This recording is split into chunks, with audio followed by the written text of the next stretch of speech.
On this episode of The Leadership Hustle, we'll talk about the scarcity of leadership. Hello, and welcome to The Leadership Hustle for executives whose companies are growing fast and need leaders who are ready. Welcome to the next episode of The Leadership Hustle. I'm Andrea Fredrickson, your host, and I'm here with Michelle. How you doing, Michelle? Good. How you doing? It's good. And today we are going to look into the subject of the scarcity of leadership. Literally today, right before we're recording this episode, I had a phone call from a HR leader who was looking for a high-level leadership development program. And this is not uncommon, but the difference between this and some other conversations was she was looking for something for her senior executives, something more on the leadership side than the management side, which is actually something we're starting to hear more and more of because people are telling us we're lacking leadership. So Yes. it was just an interesting conversation that I thought, oh, how interesting that this is the topic today and this is what she's bringing up. Yeah. Well, and it feels like they do fine managing, but it's when it gets to the whole leading piece of it is where, and as people elevate, they need to spend more time leading versus managing and letting their people who they've hired to manage. And there's that struggle. There's where people really need to stretch themselves. So I'm curious, Andrew, or actually maybe for our audience, because I know we've talked about this in the past, difference between a manager and a leader. Remind our audience, if they hadn't listened to an earlier podcast, just a brief summary of that manager piece, but really that leader responsibility. Okay, so from a simplistic view, when we talk about management, we're talking about the responsibilities where people are managing resources, time, money, equipment, schedules, and other kinds of resources. Yes. When we look at the leader kinds of behaviors, what we're looking for is the coaching, the creating an environment that is motivating or even inspiring, creating a culture where people want to stay, looking at how to create an environment that's resilient, making tough decisions and unpopular decisions. So those are the kinds of things that leaders do versus managers. And so, what we're hearing then is that people tend to be gravitating toward the managing resource kinds of things. Yes. That are, I can check that off. I can see an absolute result from that activity, and they may have had been doing that in a previous role. Correct. Well, and when you think about it, what's the consequences? So as you elevate, maybe grow or come in as that executive leadership team, right? Sure. That high-level leadership team, when they are diving into the checking the boxes and the weeds, I'm going to say, right? Sure. What impact does that have on their team that is the ones really responsible for doing that work? Right. So two things. One, they're not being paid to do that. They're being paid to do higher level skill, higher level decision, higher level thinking, strategic kinds of things. Yes. And they're doing work that is not theirs. So if they're doing a job that's not theirs, that manager of their manager responsibilities or the team itself who could manage, it's completely deflating. Because they know they were hired to do this and not being allowed. Yes.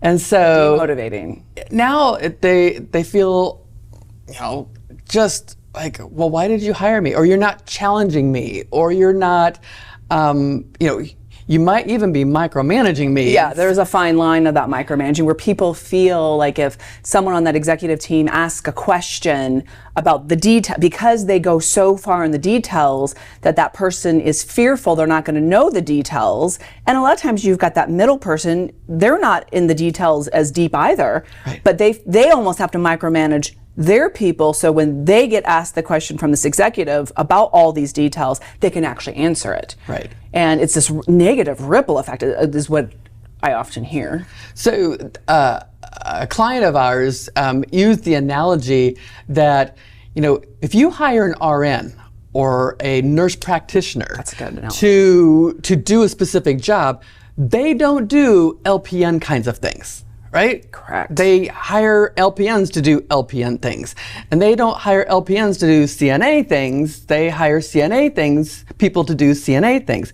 And so let's be sure that we are putting our effort and our skills and our knowledge and our resources where they're designed to be, as opposed to, sliding to a position that someone else's gift is that, right? And responsibility. And their responsibility is to do that. yes, and we're also not, we're putting them at a disadvantage because now they're not given the possible, well, not possibilities, but the time and the focus to actually do that. So now they're doing almost a lower level.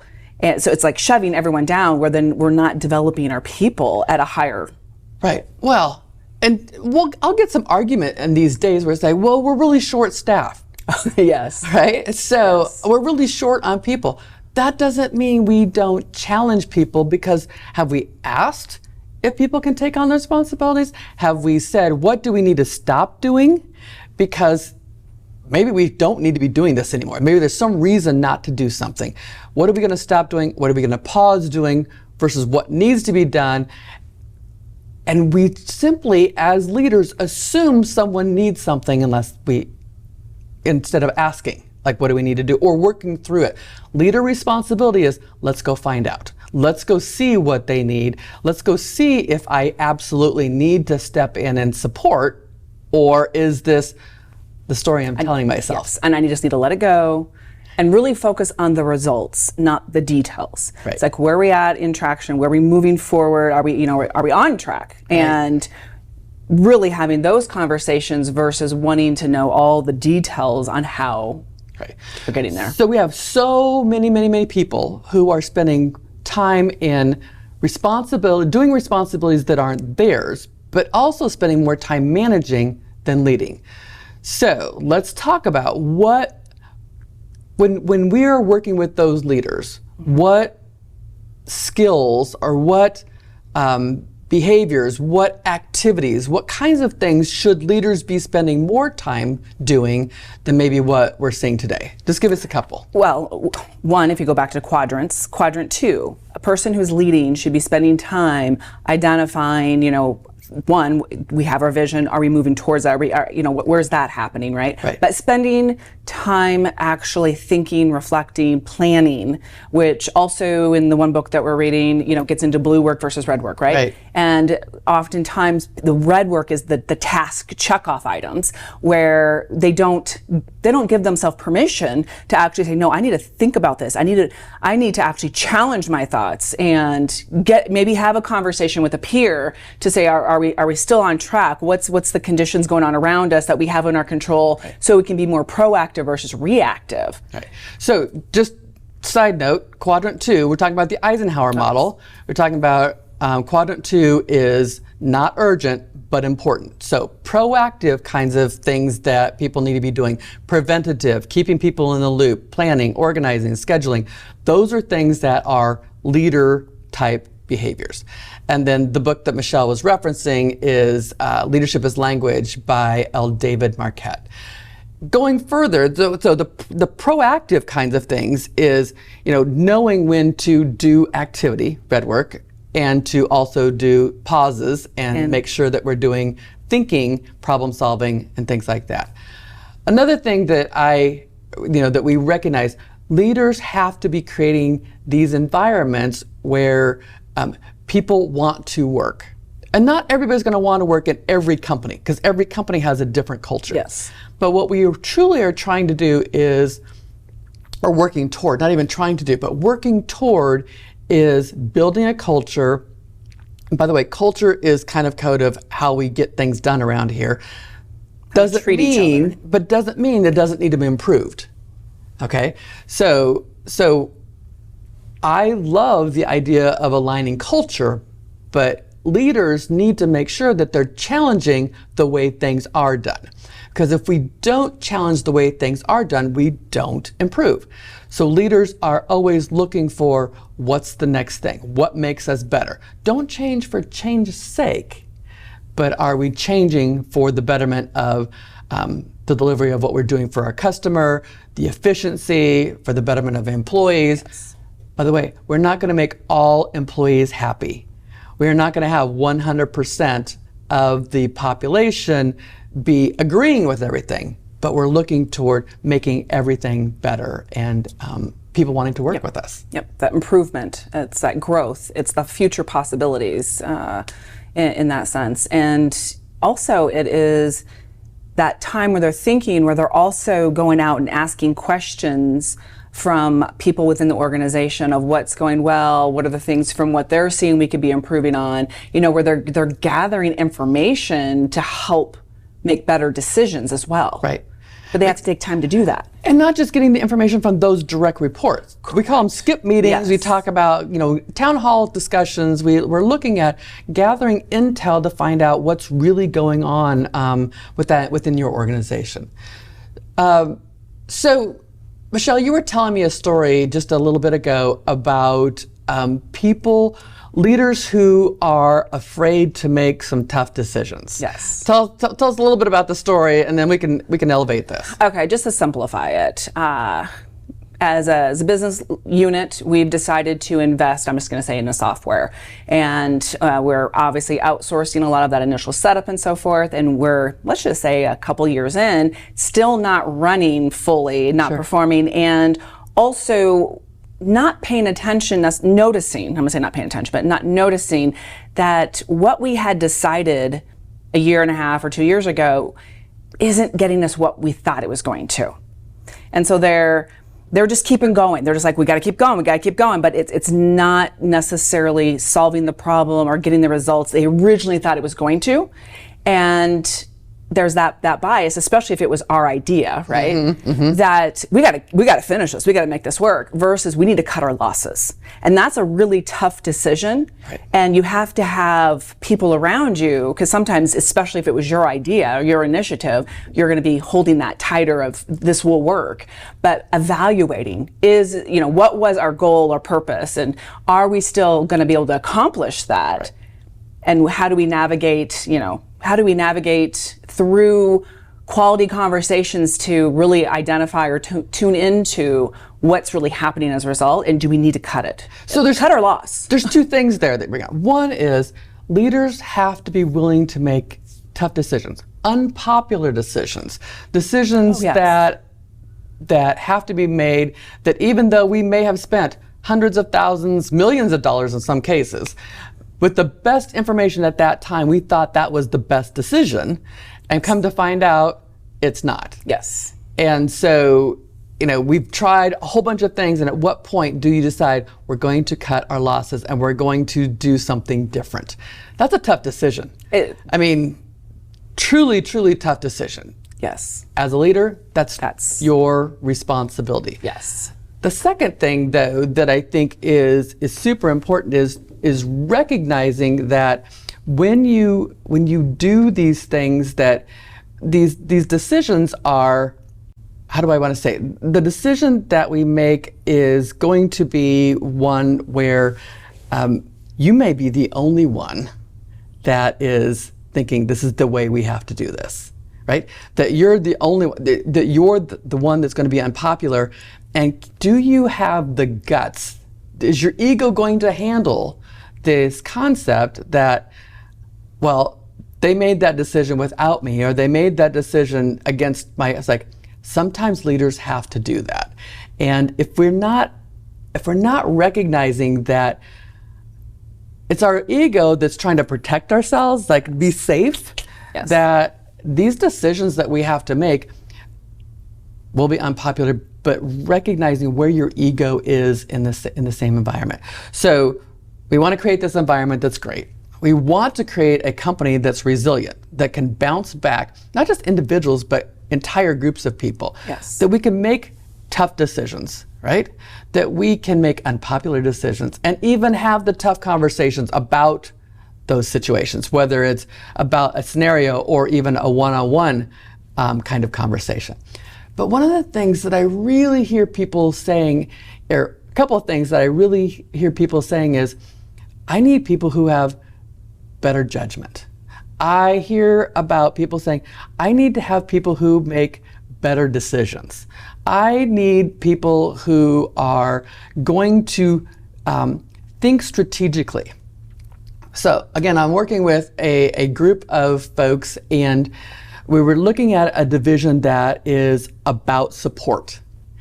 And the department that I was working with, they were going through and they're doing their thing. There's HR, there is accounting, there's IT, and a couple others. And so they're support functions for the organization. Okay.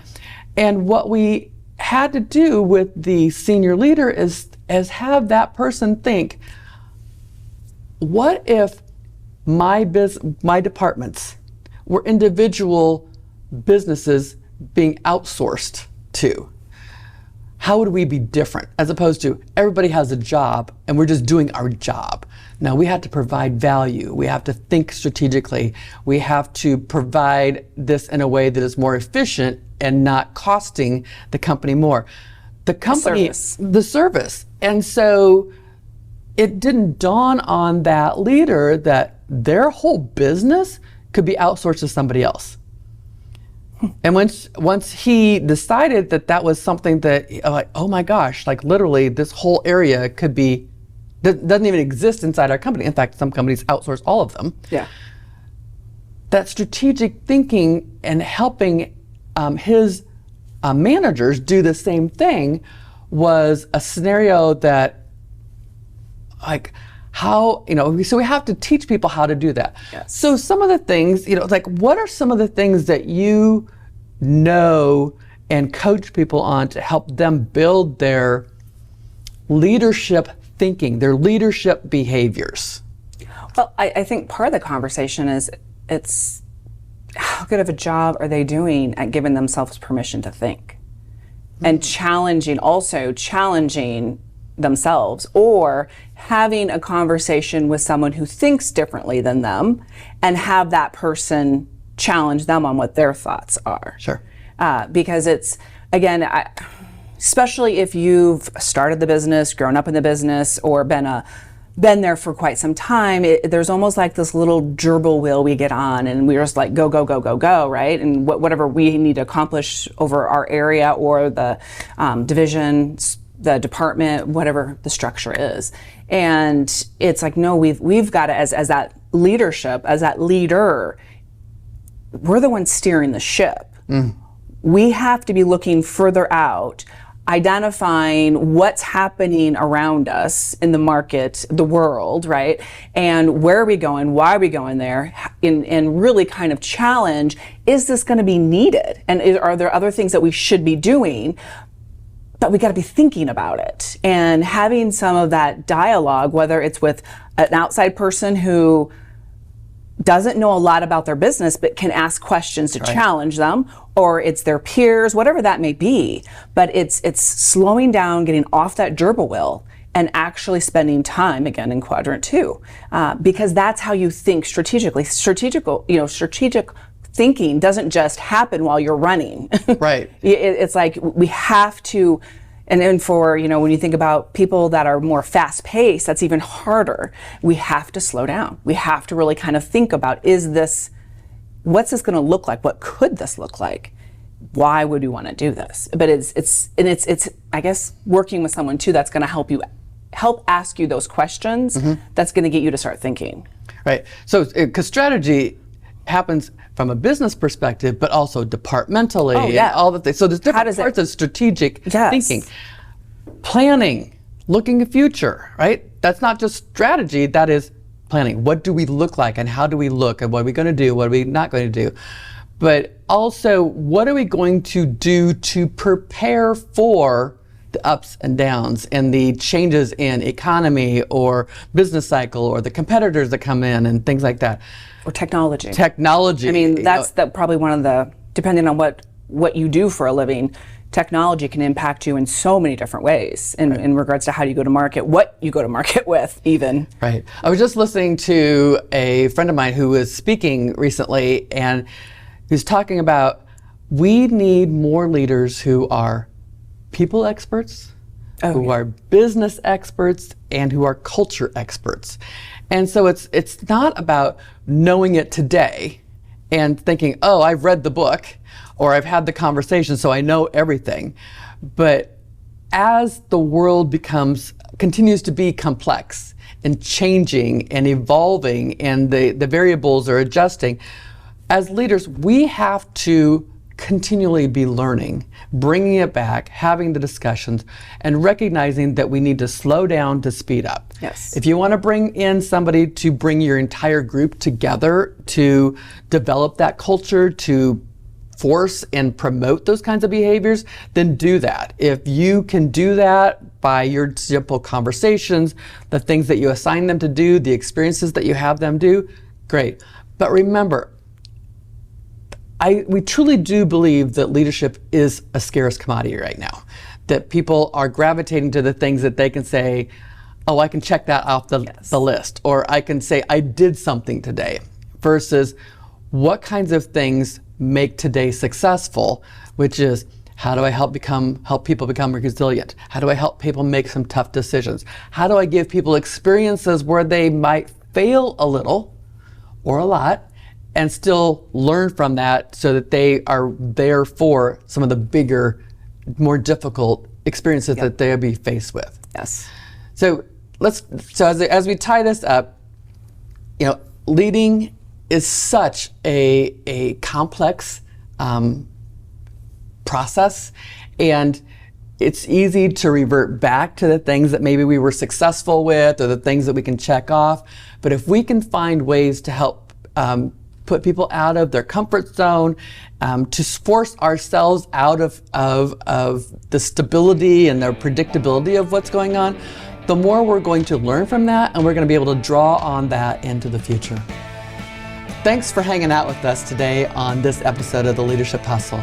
Don't forget to subscribe.